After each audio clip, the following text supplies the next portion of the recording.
minor mishaps to major injuries, every workplace incident begs the question, do we file a work comp claim or not? As a business owner, navigating the world of work comp claims is just another part of business, so let's get into it. Every time an injury occurs in the workplace, it's important to stop, think, and determine if a first report of injury should be completed or if we need to complete an internal incident report. A first report of injury means you're going to file a work comp claim. An incident report is just making a written record of what occurred and can be referenced later if the injury or illness gets worse. Now, I'm going to continue to get some heat on this one, but I'm sticking to my guns until I'm convinced otherwise. I do not recommend reporting every injury to your work comp carrier. I don't understand why I continue to see all these claims with $0 paid showing up on work comp loss runs. I believe that doing so is unnecessary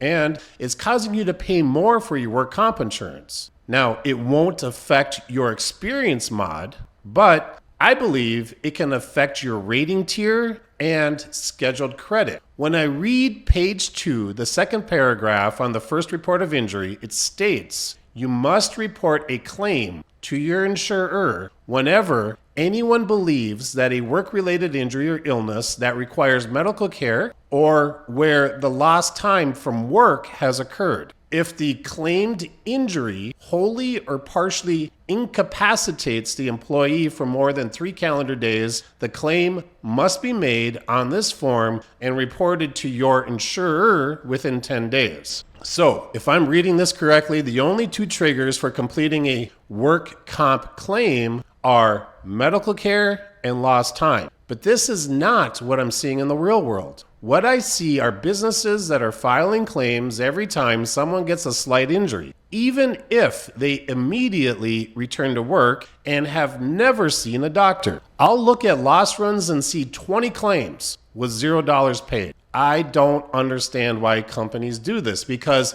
every insurance underwriter understands the mantra, with frequency comes severity. And this holds true for workplace injuries. Imagine you're an underwriter for a work comp insurance company and you see an account with 20 claims with $0 paid. Now, would you be less likely to provide the maximum scheduled credit? In Minnesota, that credit can be as high as 40%. Or how about a good dividend or no dividend? Or what kind of rating tier are you going to place them in? If I were an underwriter and I saw a lot of past claims, regardless if $0 is paid out or not, I'm not going to give them the best pricing, credit, or dividend because I know that a big claim is about to pop anytime. Now, I've seen the complete opposite, where companies never file a claim. Instead, they send their injured employee back home for weeks, paying them the regular wage or PTO and waiting for them to recover. Don't do this. It's considered insurance fraud,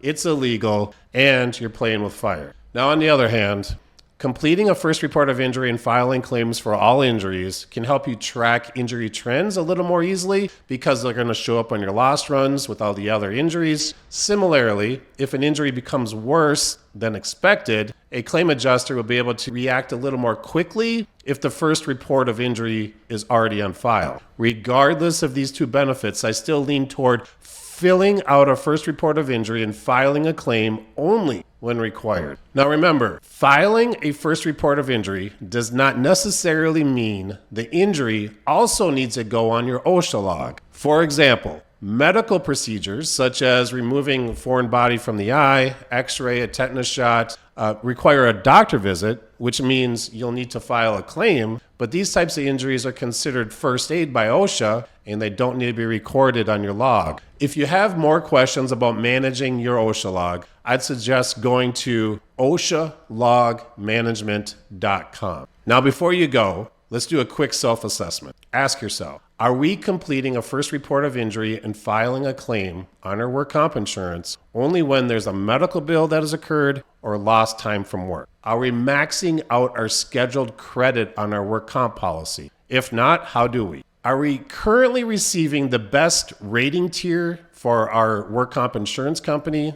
If not, how do we get there? And are we using the medical triage service that's available to us through our work comp company to prevent from filing small claims. In the world of work comp claims, knowledge is power. By understanding the nuances and implementing best practices, you can move toward maximizing your scheduled credit, improving your dividend, and lowering your rating tier. Lastly, please remember, as your company grows, you're going to have more clients, more assets, more employees, and more obligations, which means you're going to have more risk. And therefore, you need more than just business insurance. You need to add risk management. Risksurance. It's a blend of risk management and business insurance that's designed to make your life easier. So let us know how we can help and stay safe out there.